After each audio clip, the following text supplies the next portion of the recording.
एक बार एक लड़का बाइक पे बहुत सारे अंडे रख के लेके जा रहा होता है, लेकिन अचानक से उसकी बाइक फिसल जाती है और उसके सारे के सारे अंडे फूट जाते हैं। आसपास के लोग तब इकट्ठा होकर उसे टोंट करना शुरू कर देते हैं कि तुझे दिखाई नहीं देता है क्या, तुझे ढंग से बाइक नहीं चलानी आती है क्या। इतने में ही उस भीड़ में से एक बूढ़ा सा अंकल निकल के आता है और उस लड़के से कहता है कि बेटा तुम्हारे सारे अंडे फूट गए हैं, अब तुम अपने मालिक को क्या जवाब दोगे। चलो मैं तुम्हारी मदद करता हूं, ये मेरे पास 30 रुपए हैं, तुम रख लो।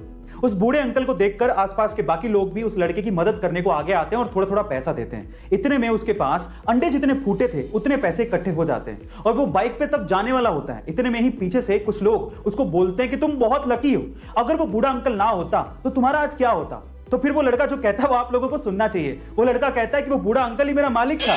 आखिरकार टोक्यो ओलंपिक में हमारा गोल्डन डे आ चुका है। 7 अगस्त 2021 यानी आज के दिन को हिंदुस्तान के इतिहास में बच्चा बच्चा लंबे समय तक याद रखेगा, क्योंकि आज ही के दिन हरियाणा के एक छोरे ने हिंदुस्तान के लिए टोक्यो ओलंपिक में उसका पहला गोल्ड मेडल जीत के हिंदुस्तान के नाम कर दिया। मैं बात कर रहा हूं नीरज चोपड़ा की, जिन्होंने जेवलिन थ्रो में 87.58 मीटर रिकॉर्ड तोड़ भाला फेंक के प्रतिद्वंदियों को पीछे छोड़ते हुए गोल्ड मेडल अपने नाम कर लिया।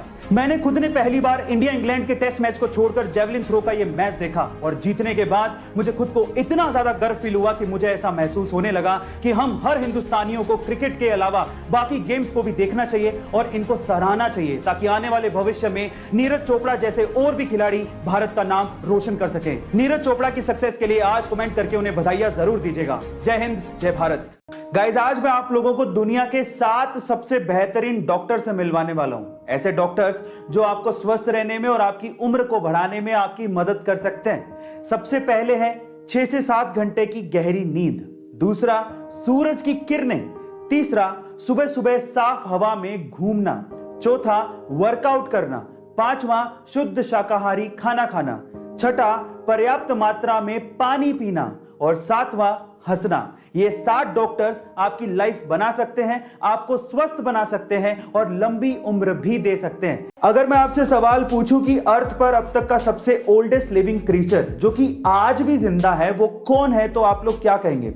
चलिए मैं आपको इसका आंसर बताता हूं। अगर हम लोग इंसानों की बात करेंगे तो ये रिकॉर्ड है जापान की एक लेडी के पास जिनका नाम है केन टनाका। उनकी उम्र है 118 साल। लेकिन इनसे भी कहीं ज्यादा ओल्ड है एक कछुआ जिसका नाम है जोनाथन, जो कि 1832 में पैदा हुआ था। जी हां गाइस, अब ठीक सुन रहे हैं, 1832 में वो कछुआ पैदा हुआ था, जो कि आज के टाइम पे 189 इयर्स का है, जिसकी देखभाल सेंट हेलेना की सरकार कर रही है। यह घटना है सन 2009 की, जब अमेरिका के रहने वाले बिली ओवेंस के सिर के साइड में काफी ज्यादा दर्द होता था और उनकी नाक की नली ने काम करना बंद कर दिया था। अपनी पत्नी के कहने पर उन्होंने डॉक्टर से चेकिंग करवाई तो वो ये सुन के हैरान रह गए कि उन्हें नाक का कैंसर है। डॉक्टर्स ने कहा कि इनको ऑपरेशन करना पड़ेगा, लेकिन ऑपरेशन के बाद भी 10% ही बचने के चांसेस हैं, क्योंकि कैंसर चेहरे में काफी ज्यादा फैल चुका है। ऑपरेशन के बाद उनके आधे चेहरे के साथ साथ उनकी आंख भी निकालनी पड़ी थी, पर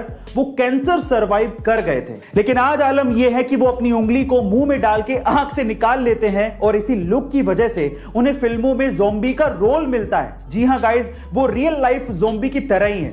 आपको बिली ओवेंस की स्टोरी कैसी लगी? गाइस, क्या आपने कभी गौर किया है कि जब आप नॉर्मल पानी से बर्फ जमाते हैं तो वो व्हाइट क्लाउडी कलर की होती है, लेकिन जब आप गर्म पानी से बर्फ जमाते हैं तो वो ट्रांसपेरेंट होती है। पर सवाल यह है कि ऐसा होता क्यों है? चलिए मैं आपको बताता हूं। देखिए, नॉर्मल पानी में ऑक्सीजन और नाइट्रोजन जैसी गैसेस ट्रैप्ड होती हैं और ये गैसेस बर्फ के बनने पर बाहर निकलने की कोशिश करती हैं, लेकिन कुछ गैसेस बर्फ में ही फंसी रह जाती हैं, जिसकी वजह से आपको व्हाइट क्लाउडी कलर दिखाई देता है। लेकिन जब आप पानी को पहले से ही गर्म कर देते हैं तो गैसेस पहले से ही बाहर निकल जाती है और उसके बाद जब बर्फ बनती है तो वो ट्रांसपेरेंट होती है। गाइस, क्या आपको इसके पहले तक ये साइंटिफिक फैक्ट पता था? और अगर नहीं पता था तो कमेंट सेक्शन में जरूर लिखेगा। और ऐसे अमेजिंग वीडियोस के लिए शेयर, सब्सक्राइब एंड लाइक। मिलता है अगली वीडियो में।